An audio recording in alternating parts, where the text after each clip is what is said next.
పైసలు తెమ్మంటే దరిద్ర ముఖం పెట్టుకొని ఏడ్చుకుంటూ ఇంటి ముంగట ఊకున్నావు. ఏ పైసలు తెస్తావా తేవా? అసలే ఒకడు పైసలు ఇస్తాని నన్ను మోసం చేసిండు. అయినా ఇప్పుడు వాని గురించి వద్దు. నాకు పైసలు లేక పిచ్చి పిచ్చిలెత్తుంది. నిన్ను చంపెత్తా. నాకు పైసలు కావాలి, అర్థమైందా? చంపలేను అనుకుంటున్నా? పైసలు తేలేపనుకో నిన్ను ఇక్కడనే చంపి బొంద పెడతా, అర్థమైందా? చంపుతావు? ఎందుకు చంపవు?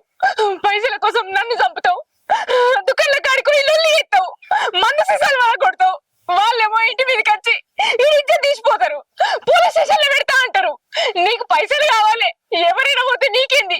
అయినా పైసలు పైసలు పైసలు ఎక్కడికి వెళ్ళి తీసుకురావాలి పైసలు? నా గల్లనే పడుతున్నావా? వాడచ్చి చెప్పిందా? నువ్వు కొట్టినా తిట్టినా చంపినా ఒక్క రూపాయి కూడా తీసుకురాను. ఏం చేసుకుంటావో వేసుకో. అయినా తావుడికి బానిసైనా నువ్వు నీకసలు నువ్వు సంపాదించుకొని తాగు. ఎవడద్దంటాడు? మంది కడుపులు కొట్టుకుంటా ఎందుకు తాగుతున్నావు? ఎందుకు చెడు తిరుగులో తిరుగుతున్నావు? పని చేసే అత్త కాదు కానీ తావుడుగా ఉన్నట.